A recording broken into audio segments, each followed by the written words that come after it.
have been making this video for 4 months.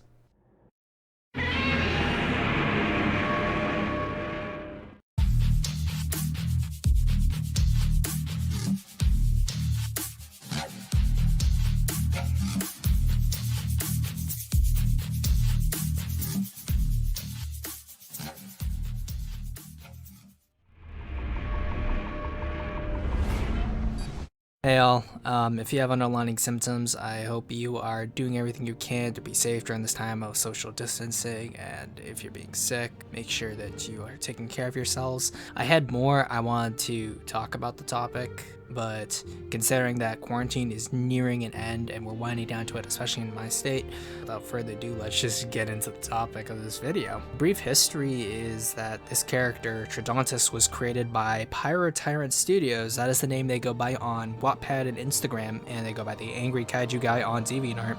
It's actually the second time I've done a review of this character.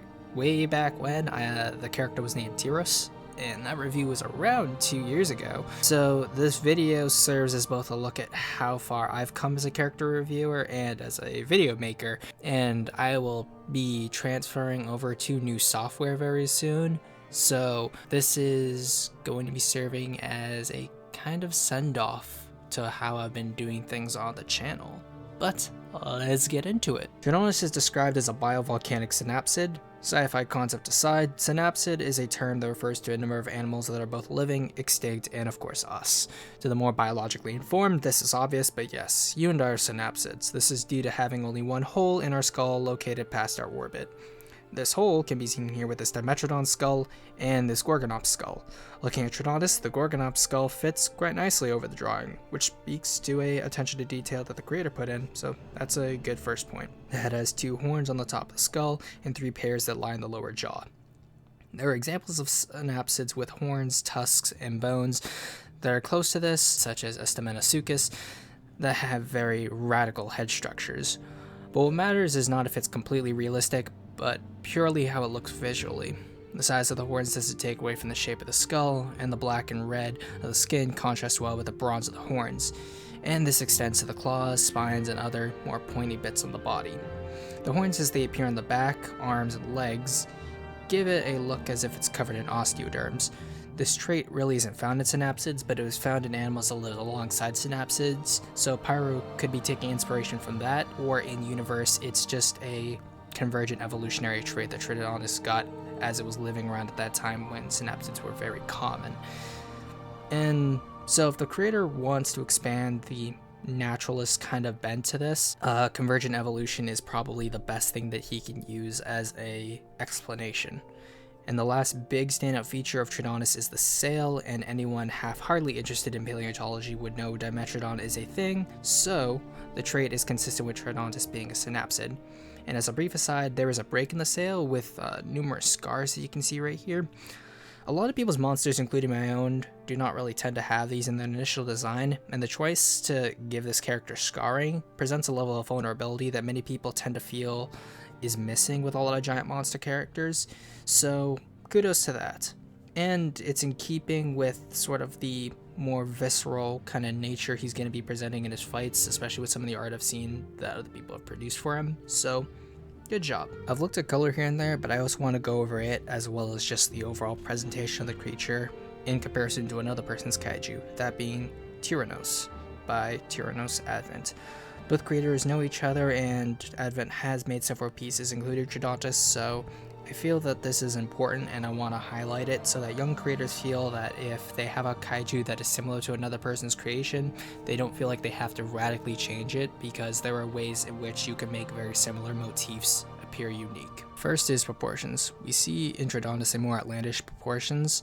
The arms, legs, and general posture are more reminiscent of a man in a suit, while Tyrannos has a more naturalist posture, with its overall shape and look being more like that of a bipedal standing lizard. This makes their general silhouettes a lot more different and makes them distinct enough that people on first glance will be able to tell which character is which. Next is colors. Tradontis has various different colors.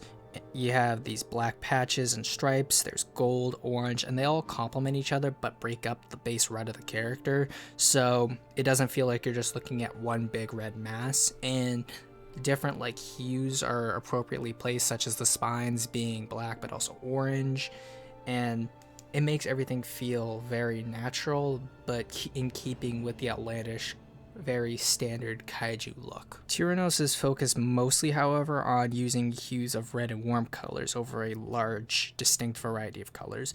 The body is a base red, with the color getting progressively lighter towards the back spines of the stomach. The yellow and reddish orange on the stomach being warm colors blended to the red, making it seem like one whole big solid color at times that is just kind of getting lighter as you go to different parts of the body. Lastly, I'll be going over their abilities. This isn't really talking about the minutiae of their abilities, just how they look visually. In the case of Tradontis, his base color for his powers is orange, and that helps complement his colors perfectly, while with Tyrannos, on the other hand, his main breath ability is green, and this presents a direct contrast. The reason I am bringing this up is for any young creators who feel like their kaiju is a little too similar to something else. What is important is that you understand what makes their kaiju theirs, what makes yours yours, and even if you are working with similar ideas, try to make enough distinctions so that on first glance they look different, their colors are different, and overall their abilities are different. This is obviously very broad because this could essentially mean make a different colored Godzilla with different colored spines, give him maybe a few different abilities, and you're done. But I think that if you are really serious about character creation, that these base kind of generalized steps, if you feel like your kaiju is too similar to another's, will help you make yours more unique. But let's get into size. Tradontis overall is a relatively average sized kaiju for most fan creations, but maybe for established kaiju he'd be considered pretty big. He's 140 meters tall, but 195 at the top of his spine, 358 meters in length, and finally has a weight of 180,000 tons. Just for reference, here's Tradontis compared to the 2014 Godzilla, and here he is compared to the 1954 Godzilla. I know certain people will take issue with this because it's usually a weird kind of criticism that, oh, your monster is bigger than Godzilla, it's so overpowered, yada yada yada. It's a baseline criticism, and it only works if this kaiju is super big and everything else in your world doesn't compensate around that. However, I have seen pictures and small story outlines here and there that Tradontis is in keeping with the scale of most other kaiju in his world, and the dynamic nature of these fights and how like his size implements in the story seems to be well enough as it is, so size is not an issue here. But now onto the part everyone loves to talk about, and that is powers. Powers, like the description, are pretty well detailed, and since I didn't go over a full overview of the description, I am not going to do that for the powers. What I'll be doing is saying their name and their function to you, the viewer. So let's begin with Krakatoan Roar. It's basically a realistic giant monster roar. It's going to rupture your eardrums if you're too close. However, it also produces smoke on his back. There is Volcanic Rage, Flame Breath, Standard Giant Monster Projectile. You get the picture there. Ultramafic Blast is the vomiting of the digestive chemicals, and it functions sort of like an acid. This is not its standard attack, and I know in the Tyrannos look I mentioned how Tyrannos' main breath attack is green. Of course, in this case there is a difference, and this power isn't used a lot, so there's still a distinction there. There is Pyroclastic Cloud as well. This essentially works like Stone Edge, sharp mineral objects that are produced and they can be shot at things. Pyroclastic Lightning is a lightning bolt from the horn with a flaming touch to it. And of course there is combat abilities mentioned, but they are essentially all miniature flame projectiles and less powerful variations of Volcanic Rage, so I'm not really going to get into the minutiae of those. Then there is Meltdown and Solar Beam. In the description, both abilities are classified, and this is to hide the upper power limits of the character, and it's also there to provide a pseudo-clinical edge to the writing. And I'd say it works, but I'd say for the sake of the review, it'd be interesting for me specifically to know what's up with them, but that's neither here nor there. Finally, there is also some abilities that are not attack-based, such as Radioactive Metabolism, which explains Tradontis' relation to nuclear energy, and narratively makes him immune to nuclear weapons. There is Magma Chamber, which along with Solar Synthesis talks about like his digestive system and parts of how he survives. and then there's heat control, which essentially speaks for itself. He also mentions melee components, but if you just look at the kaiju, I think you can get a general understanding of what he's going to be using in melee combat, so that's neither here nor there. I've also not gone over much of the writing itself, but in this case here, I feel like it's important, and it's that I want to critique not only just the powers themselves, but also how they're written. Starting off with their ability, they're really powerful. This is a really strong kaiju. It covers its bases really well, and its potency, especially towards humans, has a very large impact. I think one thing you're gonna have to keep in mind is that if you want to keep your series grounded and you feel like your world is consistent, you're gonna have to maybe tone back some of the powers or put a limiter on how many powers you can use, because considering what I see here, I could write a story and like large cities are gonna be demolished in like seconds.